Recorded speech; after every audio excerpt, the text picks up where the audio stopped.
सभी प्यारे बच्चों को मेरा नमस्कार। आपका अपना यूट्यूब चैनल LKM मीना पे सभी का स्वागत है।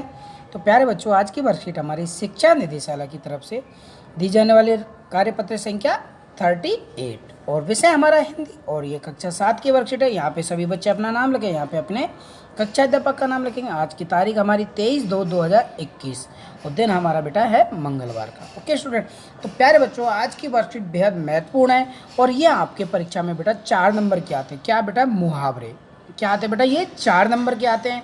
तो कैसे आपको इनको हल करना है, कैसे आपको पेपर में पढ़ के इनके तुरंत आंसर देने, तो वो सब आप अच्छे से समझेंगे और अंत तक वीडियो देखें। अगर आपको एक बार समझ में नहीं आती तो बेटा इसे बार बार वीडियो को देखने का प्रयास करें, क्योंकि बहुत ही छोटे स्तर से, बहुत ही निम्न स्तर से आपको मैं समझाने का प्रयास करता हूँ, जिससे सभी बच्चों को समझ में आ जाए। ओके स्टूडेंट, तो शुरू करते हैं आज की वर्कशीट। तो बच्चों, आज हम मुहावरों के बारे में पढ़ेंगे। मुहावरे में एक से अधिक पद होते हैं। क्या होते हैं बेटा? एक से अधिक पद होते हैं जो विशेष अर्थ का बोध कराते हैं, मतलब उनका कुछ ना कुछ अर्थ हमें निकलता है। जैसे ईद का चांद होना, कि जो बहुत कम दिखाई दे। ईद का चांद होना, जैसे हम कभी कभी दोस्तों से कहते हैं ना, अरे आजकल तो तू दिख ही नहीं रहा, ईद का चांद हो रहा है। अब आपको भी पता है ईद का चांद होना कि मतलब कम से कम महीने में एक बार ही ये निकलता है। जैसे आप देखते हैं ईद का चांद, कोई ये थोड़ी है कि हर बार निकले, जब ईद होगी तभी तो निकलता है ईद का चांद। तो उसी से ये मुहावरे की होती है। उसे ईद का चांद कहते हैं कि जो बहुत कम दिखाई दे, उसे ईद का चांद कहते हैं, क्योंकि ईद का चांद भी क्या होता है? बहुत ही कम दिखाई देता है। तो इस वर्ड से आप समझ गए होंगे कि इसमें एक से अधिक पद होते हैं और इसमें कोई विशेष अर्थ का हमें बोध कराता है, मतलब कोई ना कोई उसका विशेष अर्थ निकलता है। तो इसका हम क्या परिभाषा मानेंगे? इसकी परिभाषा हम ये याद करेंगे कि जब कोई वाक्यांश अपने सामान्य अर्थ को छोड़कर, कि यहाँ पे जैसे ईद का चांद होना, कि अपने सामान्य अर्थ को छोड़कर किसी विशेष अर्थ में रूढ़ हो जाता है, मतलब विशेष रूप में परिवर्तित हो जाता है, उसे हम बेटा मुहावरा कहते हैं।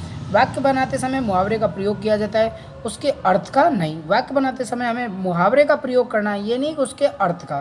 तो हमें ये चीज़ ध्यान रखनी है, आपे से बाहर होना, अपने आपे पर नियंत्रण नहीं रहना। जैसे किसी बच्चे को बहुत ज़्यादा गुस्सा आता है कि छोटी मोटी कोई बात होती है तो उसे गुस्सा आता है, तो अपने आपे से बाहर होना का मतलब है बेटा अत्यधिक क्रोधित होना, मतलब गुस्सा होना।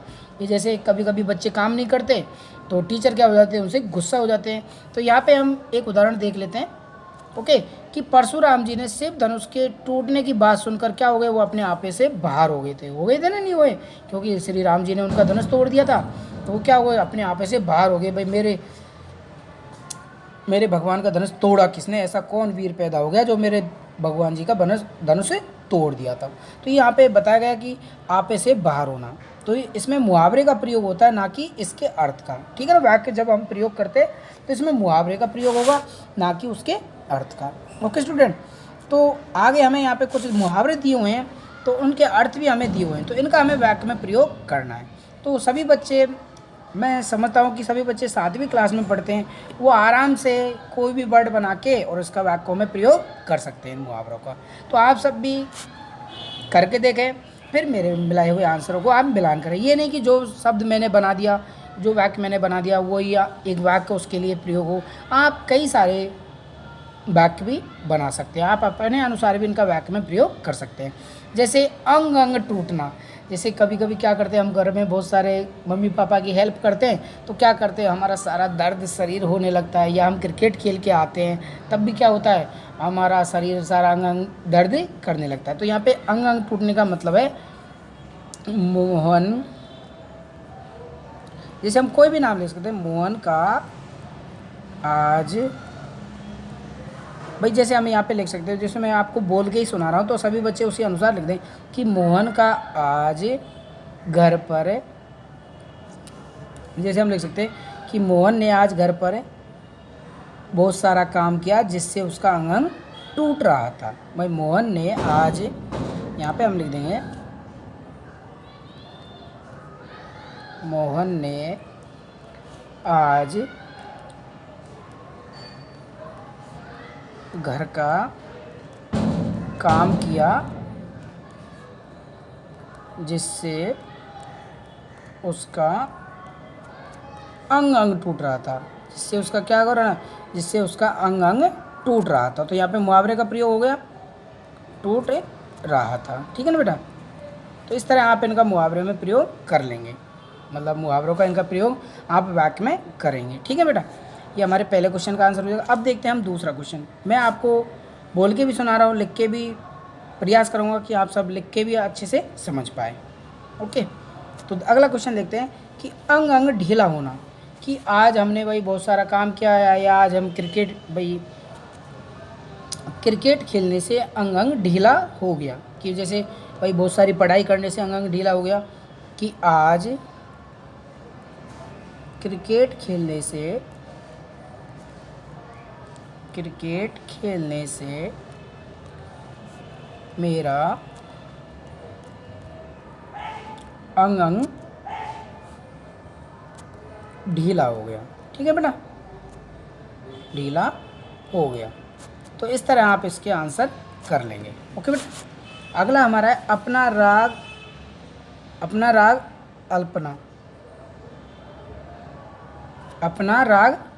अलापना। जैसे कोई लोग क्या करते हैं कि आज तो भाई अपनी बढ़ाई स्वयं करना, कि अपनी ही बातें करना।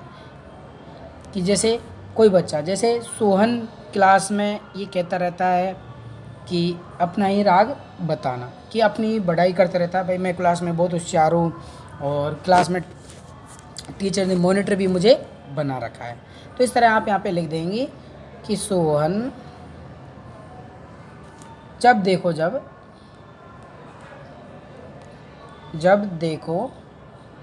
तभी अपने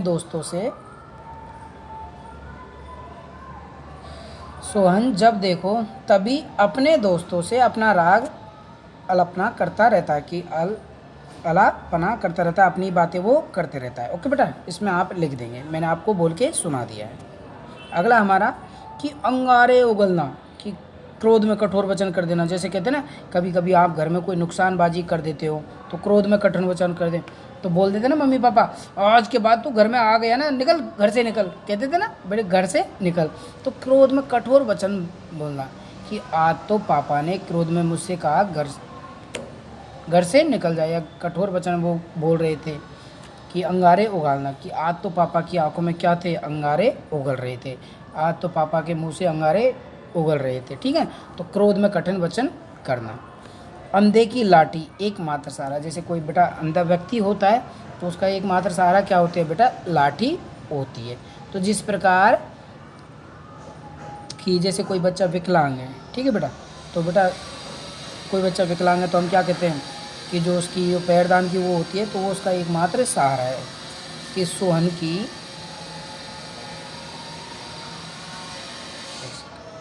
आपको मैं इनके बोल के बता देता हूँ, फिर इनके आंसर आपको लिखित में मैं लास्ट में करवा देता हूँ। ठीक है ना बेटा, तो आप सब पहले इन्हें सुन लें अच्छे से, फिर आप लिखित में कर लेना, और आप अपने अनुसार भी कर सकते हैं। कि अंधे की लाठी मतलब एकमात्र सहारा होना। कि यहाँ पे कहते हैं जैसे एक हम विकलांग का बच्चे का उदाहरण ले लिया। जैसे किसी बच्चे के माता पिता के एक ही बच्चा होता है, तो वो क्या कि भाई मोहन अपने पिता की क्या है भाई, अपने पिता की एक अंधे की लाठी है, मतलब एकमात्र सहारा है। अक्ल का दुश्मन, बेटा अक्ल का दुश्मन होता है बेटा मूर्ख। क्या होता है बेटा, मूर्ख। जैसे कई बच्चे कुछ नहीं जानते तो वो क्या कहते हैं कि मोहन तो बिल्कुल अक्ल का दुश्मन है, तो कहते हैं ना मोहन तो अक्ल का दिमाग से अक्ल का दुश्मन है, मतलब मोहन दिमाग से बिल्कुल क्या बेटा मूर्ख है। अकल पर पत्थर पड़ना कि मूर्खता का काम करना। अब कई बच्चे क्या करते हैं, कई बच्चे करके एक तरह से हम इस पे उदाहरण कह सकते हैं कि जिस बच्चे को पता ही नहीं है कि जैसे ज़मीन में पेड़ उगेगा या पत्थर में पेड़ उगेगा, उसको पता ही नहीं है कि भाई क्या है, तो क्या करेंगे भाई मूर्खता जैसा काम करना। कि सोहन तो भाई पेड़ों को कहाँ उगा रहा है, पत्थरों में उगा रहा है या पहाड़ों में उगा रहा है, पहाड़ में कभी पेड़ उगते हैं नहीं, तो उसकी क्या वो मूर्खता वाला काम कर रहा है, मतलब उसे कुछ पता ना होना। अपने पैरों पर खड़ा होना कि जैसे हमारे मम्मी पापा है तो हमारा घर पे काम करते हैं और पैसा कमा के लाते हैं, तो वो क्या है बेटा आत्मनिर्भर हैं। तो अब क्या है, अब जैसे उनका बच्चा कोई अपने पैरों पर खड़ा हो गया और घर में कमा के ला रहा है, तो क्या है कि मोहन अपने पैरों पर खड़ा हो गया, मतलब मोहन अपने आप में क्या हो गया बेटा आत्मनिर्भर हो गया। ठीक है ना, तो इस तरह आप इसका उदाहरण लिख सकते हैं। आसमान सिर पर उठाना मतलब बहुत शोर करना। जब कई बच्चे क्या करते हैं, जब क्लास में कोई टीचर नहीं होता तो क्या करते, बहुत सारी बातें करते रहते हैं ना, तो उस टाइम क्या करें कि जैसे कोई भी क्लास है 7th क्लास के बच्चों ने तो आसमान सिर पर उठा लिया था। ठीक है, तो वहाँ क्या करते क्लास में बहुत ज़्यादा शोर करना। ओके, घोड़े बेच कर सोना। अब कई कई बच्चे क्या करते हैं, जब कई बच्चे बहुत ही ज़्यादा थक जाते हैं या खेल के कूद के, या जिनके कभी भाई मम्मी पापा भी थक जाते हैं, तो वो क्या करते हैं, घोड़े बेच कर सोना। मतलब उन्हें किसी प्रकार की कोई टेंशन ना होना। कई कई कई बच्चे सोते हैं, कितना भी डीजे बज रहा हो बगल में, कितना भी शोरगुल हो, और क्या वो भाई उनको कुछ पता नहीं है, मतलब गहरी नींद में सोना। तो यहाँ पे क्या है, घोड़े बेच कर सोने का मतलब है कि मोहन तो, या सोहन ले लो या रवि ले लो, रवि तो घोड़े बेचकर सोता है, मतलब बहुत ज़्यादा गहरी नींद में सोना। ठीक है ना बेटा। अंगूठा दिखाना मतलब समय पर धोखा देना, कि जैसे हमें जिसकी ज़रूरत होती है तो क्या करता है, जैसे मेरा कोई दोस्त है, ठीक है, मैंने जब उसकी मदद करी तो मैंने उसको भाई 10,000 रुपये दे दिए, लेकिन जब मुझे उसकी मदद की आवश्यकता पड़ी तो उसने क्या कर दिया कि जैसे यहाँ पे हम कोई भी ले लें कि सोहन ने मोहन को भाई अंगूठा दिखा दिया, क्या कर दिया, अंगूठा दिखा दिया, मतलब मोहन ने सोहन को मुसीबत में क्या दिखा दिया बेटा, अंगूठा दिखा दिया। तो अंगूठा दिखाने का मतलब है जब उसको ज़रूरत पड़ी तो उस पर धोखा देना। 1 और 1 11 होना।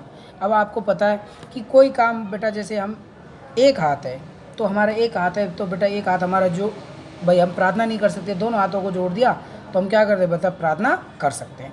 तो यहाँ पे जो जो व्यक्ति आदमी एक काम को कर रहा है, तो वहाँ पे हमने एक आदमी और मिला दिया, तो वो भाई 1 और 1 11 होना। तो यहाँ पे 1 और 1 11 का मतलब है कि आपस में मिलकर कार्य को करना और वो मजबूत होना। मतलब एक करे का अगर हम 2 हो गए, जैसे कोई आदमी कोई लड़का है अगर एक काम को कर रहा है, तो अगर उसमें एक और आदमी मिल जाता है तो वो बेटा वो क्या होता है, उसमें आपस में संगठित होकर वो शक्तिशाली बन के उस काम को आसानी के साथ करेंगे। अब जैसे कभी कभी हमारी लड़ाई झगड़ा हो जाता है तो हम देखते हैं ना कि कई सारे इकट्ठा हम दोस्त हो जाते हैं तो कोई हमसे जीत नहीं पाता। तो यहाँ पे यही कह रहा है कि मोहन की क्लास के बच्चे 1 और 1 क्या हो गए, 11 हो गए। तो यहाँ पे आपस में संगठित होकर शक्तिशाली होना। ओके बेटा, तो इस प्रकार आपकी वर्कशीट कंप्लीट होती है। सभी प्यारे बच्चे अच्छे से इन वाक्यों का प्रयोग करते हुए और अपनी हिंदी की कॉपी में नोट करेंगे और अपने टीचर से चेक कराएंगे। ओके स्टूडेंट, तो आप सब भी इन मुहावरों का प्रयोग कर सकते हैं कोई भी वाक्य के अनुसार। ओके,